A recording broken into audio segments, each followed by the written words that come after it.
In Bereshith, which is better known as Genesis, not as accurately known, it means in the beginning, 17, Yahowah is telling us about his covenant.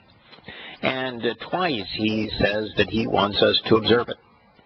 Then he tells us that circumcision is going to be used as the sign of the covenant that will help us understand the covenant. So if your issue with circumcision is that you think it's mutilation, then if you think that if your issue with circumcision is Pauline, to say that you're circumcised, then then faith in his gospel won't do you any good, you may want to rethink that. God has said he chose circumcision, and only circumcision, as a very specific sign that would help us remember and, more importantly, understand the covenant. So it's not random. I'm unaware of any other sign of the covenant. You've read the Torah, Kirk. Are you aware of any other sign of the covenant? There is no other sign of the covenant. If Yahowah says that he chose circumcision to help us understand and to help us remember the covenant, would you assume that there's something about circumcision that will help us understand and remember the covenant? Absolutely. I mean, what other conclusion would you draw? So wouldn't it be reasonable, if you wanted to be part of this covenant, that you would take a moment and reflect and say, okay, what is it about circumcision that will help me understand and remember the covenant? Wouldn't you think that'd be reasonable? Yes, sir. You know, on public radio here, I'm discussing the skin at the tip of the male reproductive organ. It is territory that is fraught with peril in terms of a discussion.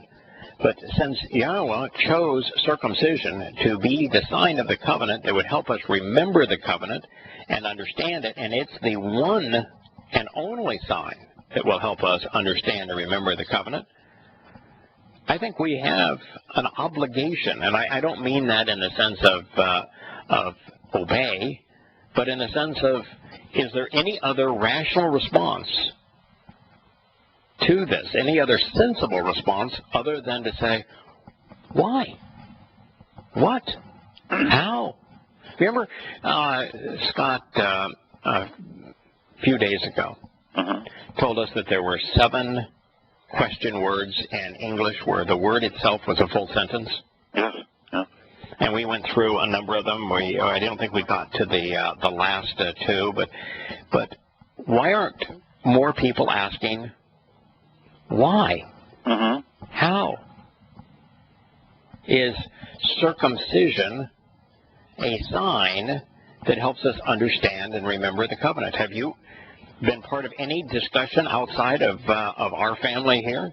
No. Where somebody has said, this is important. This is the one and only sign of the one and only covenant. It's the one and only way to relate to Yahowah, to know him, and to engage in a relationship with him. And it has but one sign that is devoted to helping us understand. No, people take positions on it, but they don't discuss it. Or what it represents, or why he may have chosen it. They never discuss it. It's interesting. God doesn't tell us why he chose it, does he? Well, you can draw the conclusion, though. I mean, absolutely. He doesn't tell us. If he tells us it's a sign to help us understand and remember, then it is our responsibility to figure it out. Yeah. And if he didn't tell us in so many words, then you'd have to assume, since he is a master communicator, that he wouldn't choose a sign that we couldn't figure out. That he would give us enough information that we could figure it out. Sure. And that's the case so often and throughout the Torah. Yes.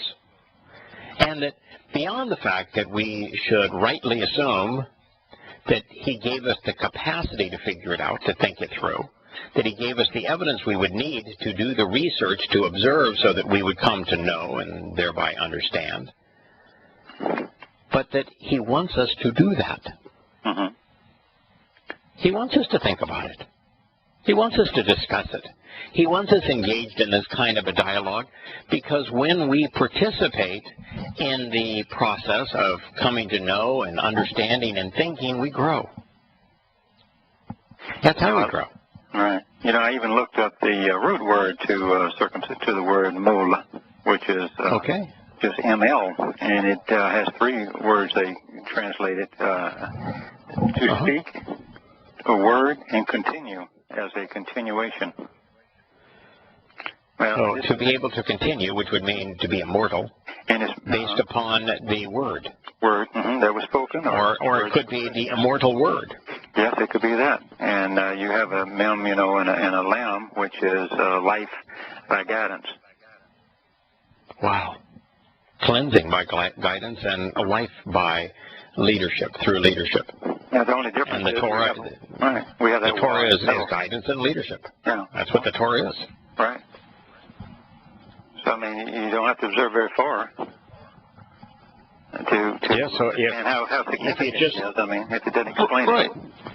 Right. Just look. So, you know, that isn't where I was going, but it's the right place to go. No. I'm going to say, no, don't be sorry. What I'm admitting here is that I was going in a different direction, but the direction that you have taken us is a better one. Well, perhaps. It's a different one. Which certainly you did is that, okay, Yahowah has chosen circumcision, and he didn't say circumcision, did he? He said mul. Mul. Mm-hmm. Yeah. MWL is what he said. Right. So he said MWL, mul, is the sign of the covenant. Mm-hmm. And so it is incumbent upon us, if we want to understand the sign, is to look at the letters that comprise the word and to look up the verbal root of the word, the actionable root of the word, and you just did both. Mm-hmm.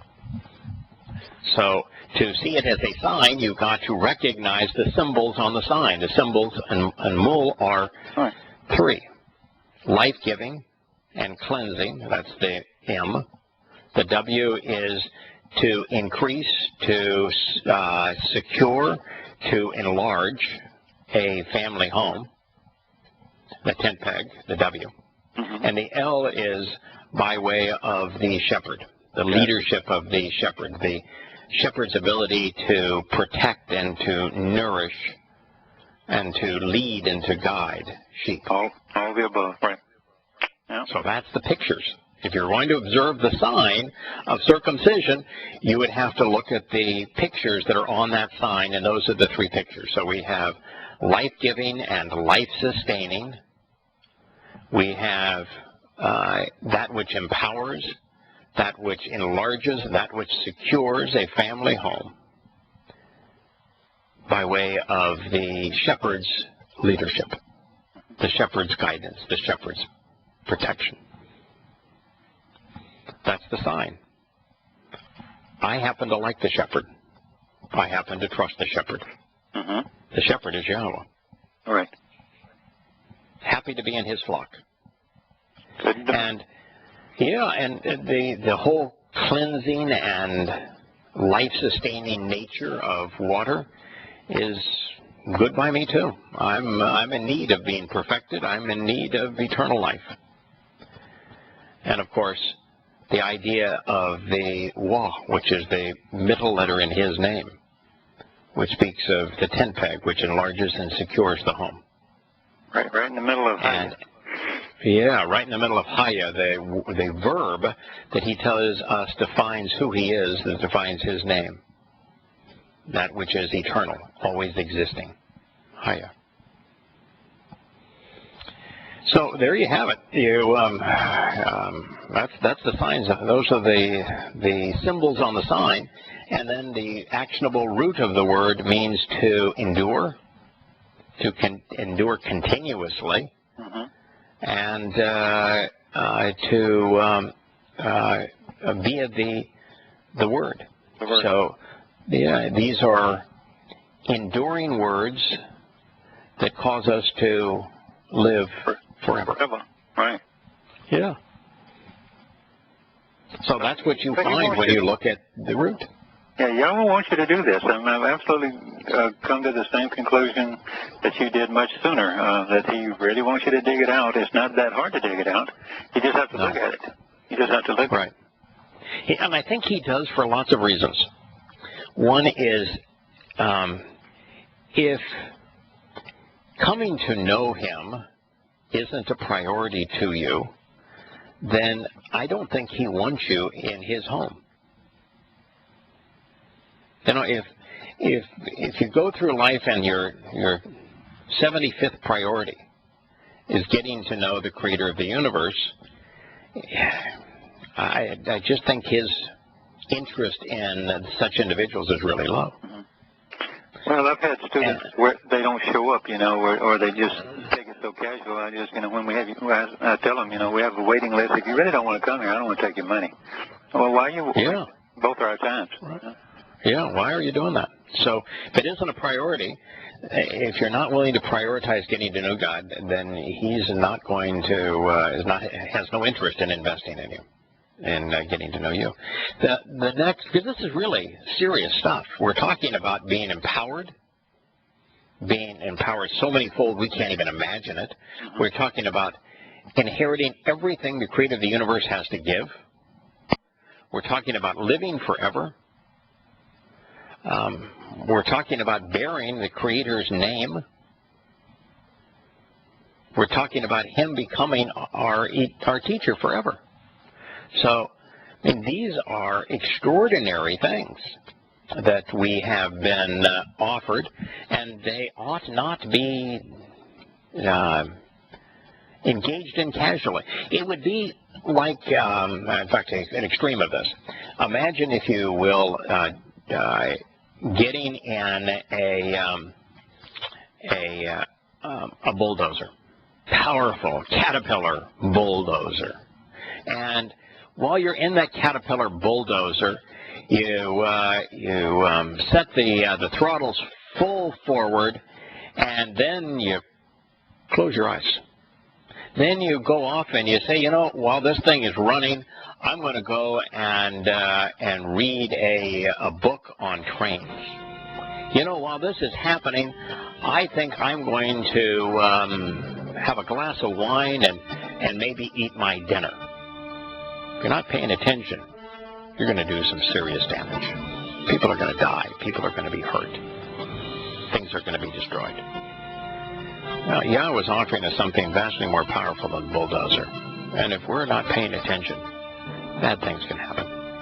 We'll be back. Welcome back to Shattering Myths. We have Jason back, and you know, it's not very often that someone calls in that says something that it just causes you to say, wow, why didn't I see that before? That is profound. And Jason, you did that yesterday. That we realized that Yosha, as he was giving these insights to his disciples, that every one of his insights was specifically directed at Christianity. Not to support it, but to completely undermine it, including its profession of faith. And all you have to do is remove the unjustified and errant quotations from many will say, I am the Messiah. And realize that in the Greek it's many will say, I am the Christ. And yet they will mislead many. It was brilliant that all you do is take the quotation marks away and have it be that he's saying, you know, they're going to call me the Christ, but they'll lead multitudes astray by doing so. Right. So therefore, just acknowledging that he's the Messiah can't be sufficient, therefore. Correct. Correct. And we have to recognize that he spoke Hebrew. If you want to understand really what he said in the so-called Christian New Testament, all you've got to work with, you can't go to anything Paul wrote because Paul never quoted him. Never. So you have to discount or completely disregard half of the Christian New Testament, all 13 books written by Paul, plus the book Hebrews that was under one of his underlings wrote. So you have to discard all of that. And once you've discarded all of that, you really only have 4 books that were that purport to be narratives of what Yahowah said and did. And only 2 of those were written by disciples, by those who accompanied him, who were actual witnesses to what he said and did. The other 2 were written by those who got all their information hearsay, Mark and Luke. So, you also have to realize that unlike rabbis who strove to be extraordinarily accurate in their copies of the Torah,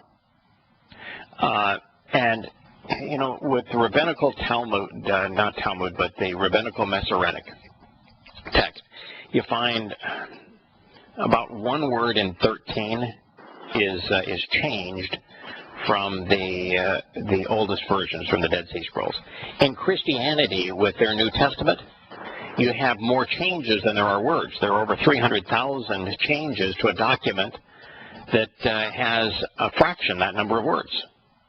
So you have to be careful that recognize that what you're reading has been heavily edited by people who thought that it was okay for them to change it. And then you have to realize that what you're reading it in English, that's a translation of the Greek. And that when you're reading the Greek, it's not what was said. Never spoke Greek. That's a translation of what was said in Hebrew.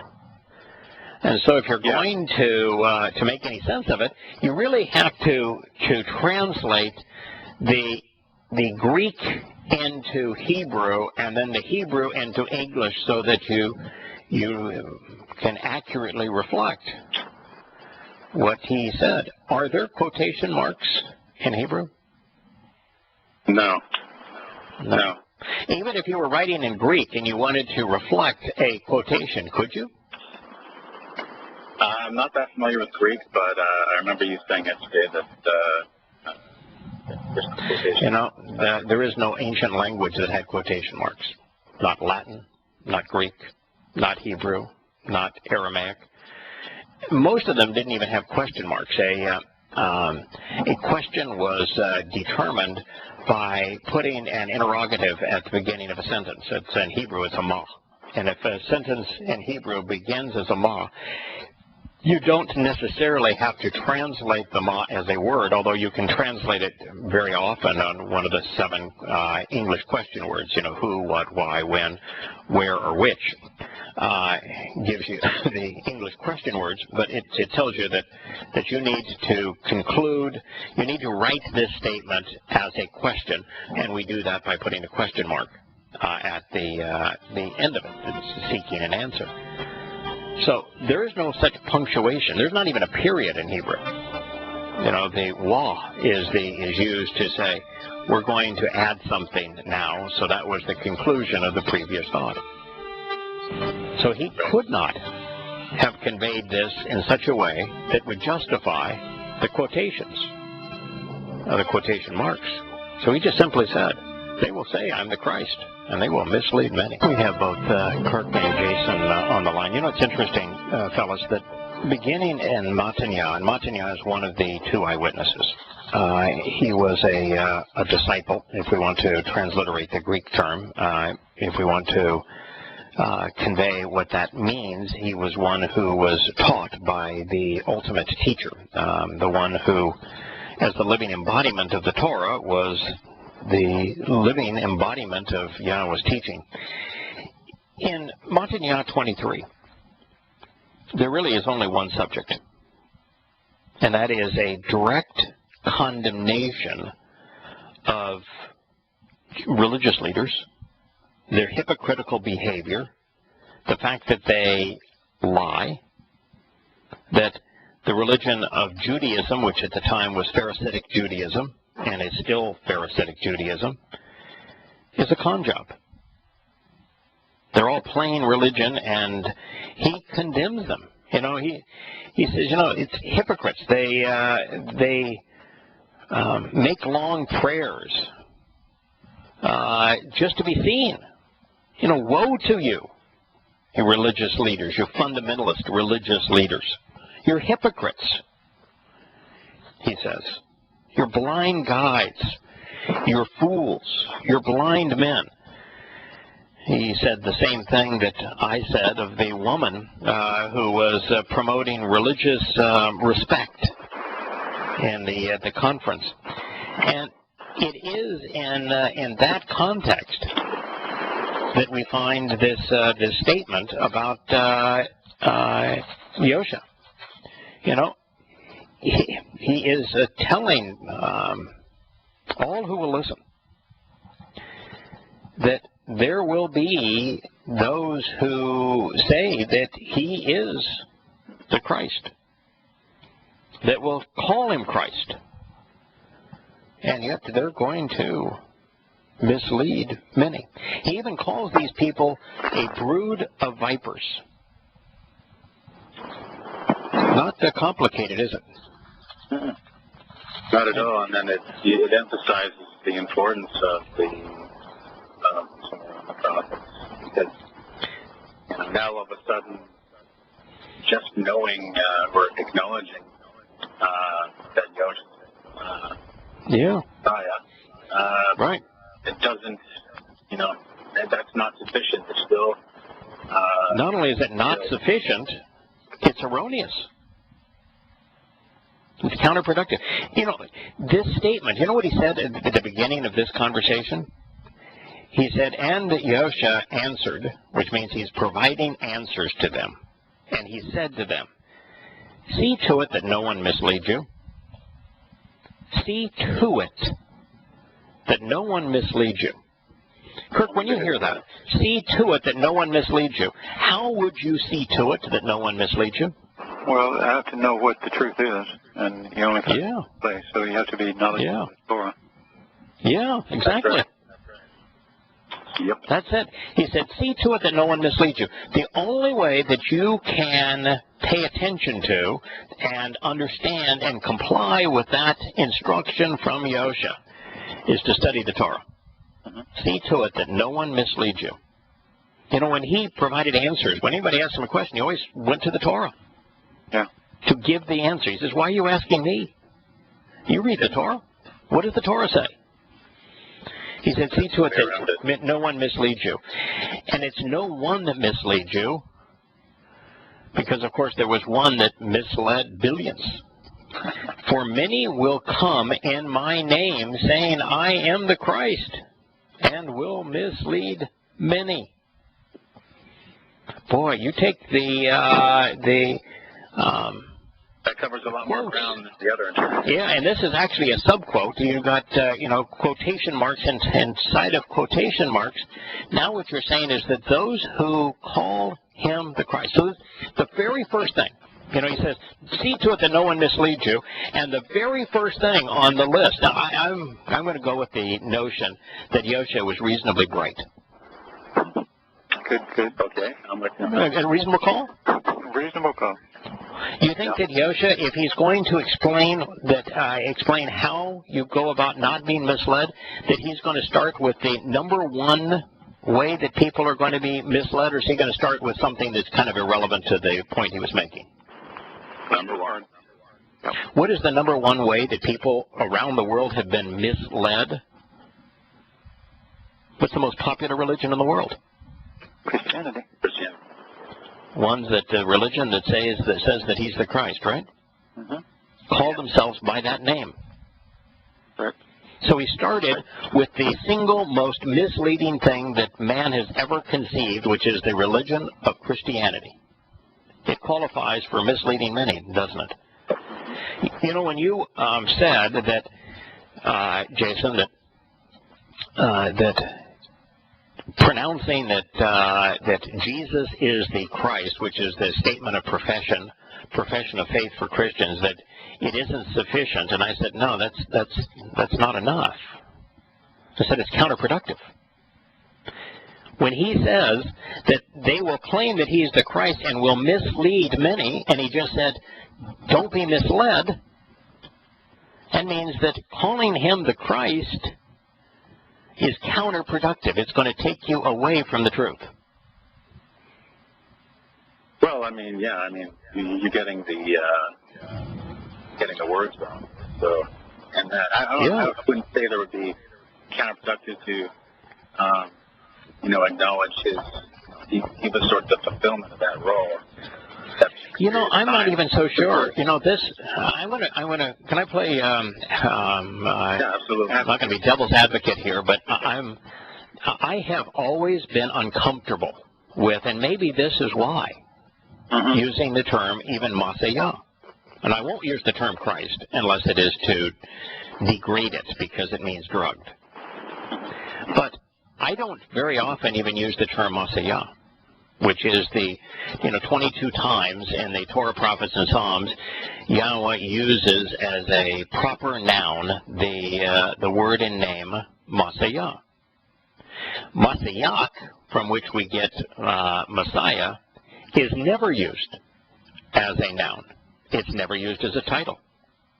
Even in the book of Daniel, which is forecasts, prophesies the exact day that he would come into Jerusalem to be cut down on Pesach, 500 years in advance, predicting that he would come into Jerusalem as he did 4 days before Pesach in year 4000 Yah, 33 CE in our pagan calendars. Even that presentation doesn't use the title Messiah or even HaMashiach.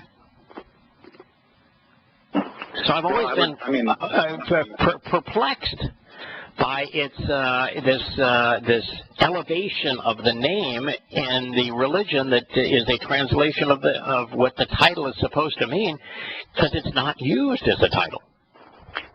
Doesn't it just simply mean, though, the work of Yah? Implement of Yah is what Messiah means, but Messiah is not actually the word. First, we don't know what's written in Daniel 9. We don't know, because we don't have it extant in the Dead Sea Scrolls. So we don't know if it's Messiah or Mashiach. We do know that Mashiach is used as a adjective to mean one who is set apart and devoted to serve.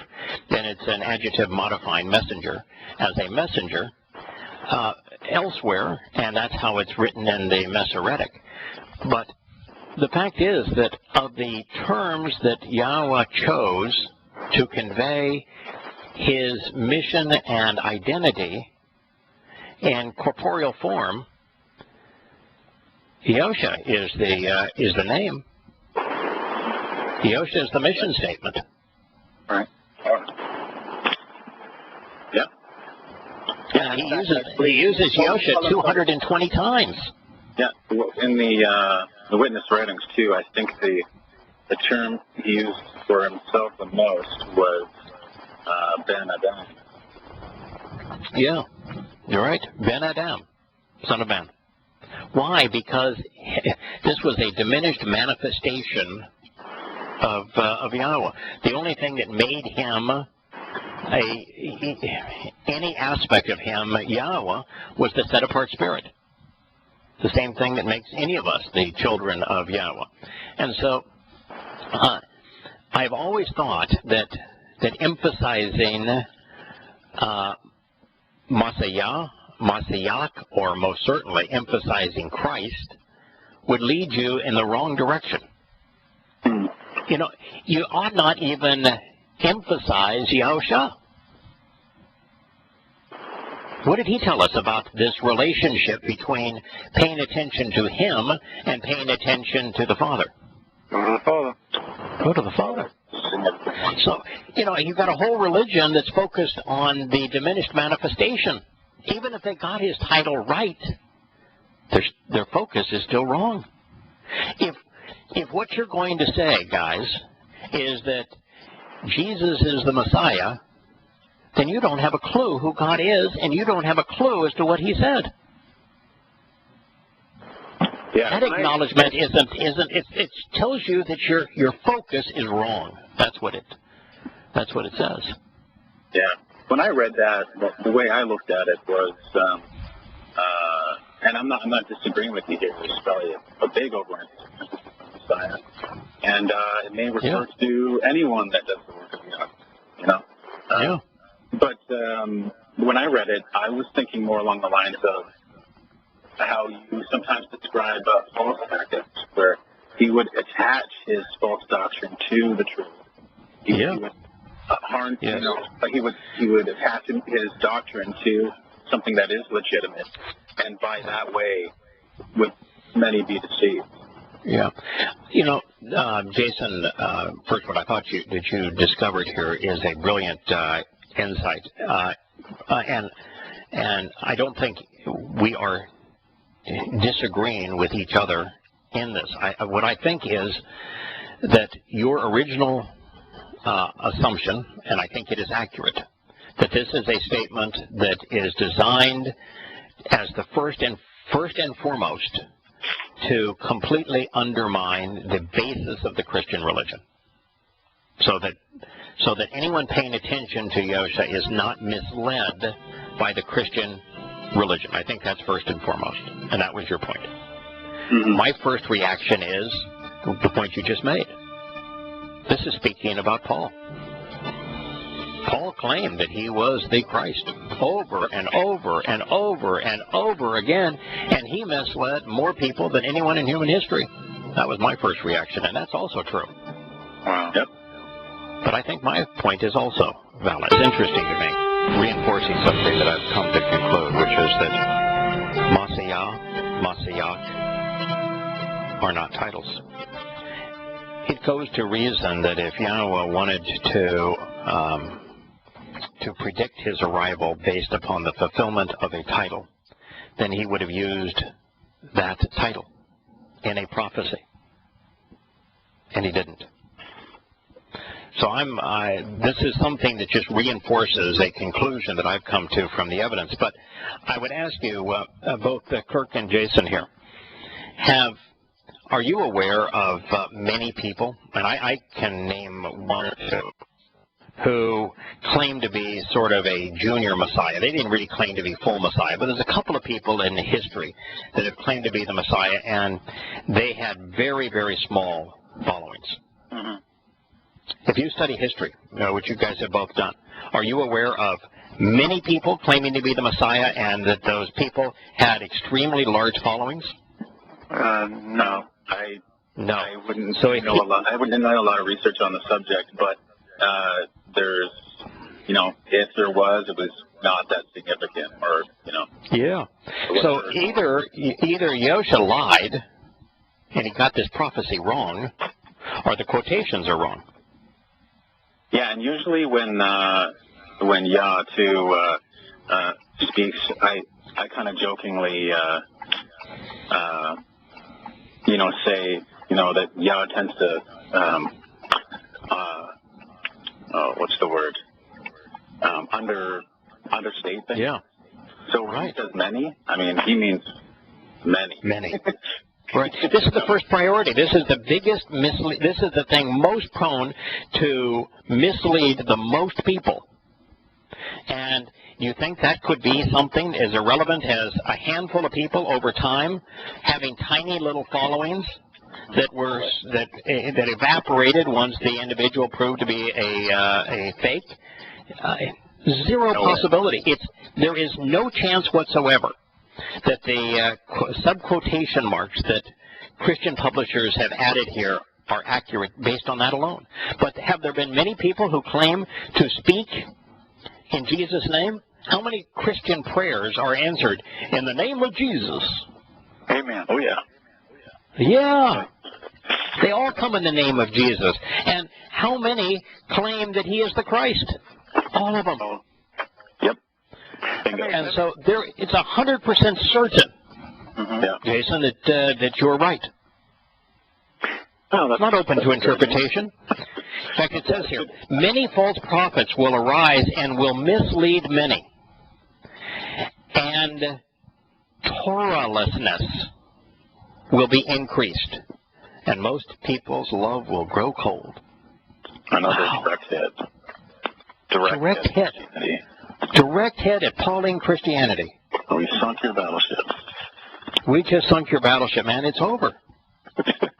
I've said so many times, if Christians actually listened to and thought about what Yahowah said, they wouldn't be Christians. You can't be a Christian if you know what Yahowah said and did. I mean, think of this. May I make a quick comment? Sure. Now that Jason's opened up this can of worms, I was thinking during the break about how subtle the deception is, even with Jesus. You know, we have Jesus saves everywhere. And you have to change his name from Yahuwah because Yahuwah means Yahweh saves.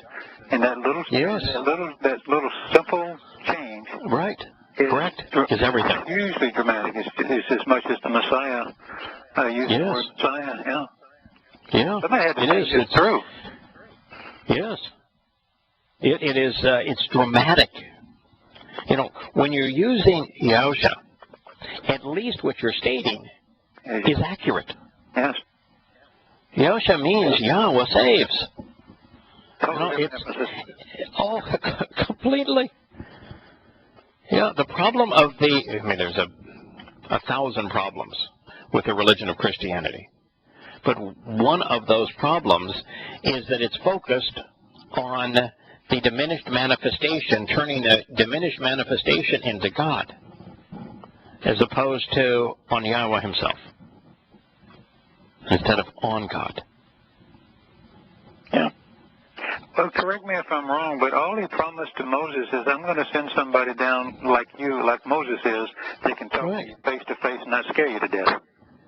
Great. I just been able to look briefly at Matthew. I seem to recall that maybe when the angel, the Malak, was speaking to the Yahushua's earthly mother, that he may have mentioned Messiah, but could be wrong there.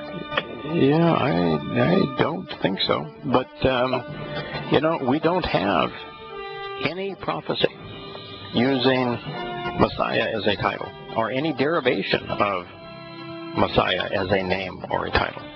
There's a reason for that. Hope you guys can both join us tomorrow. May God bless.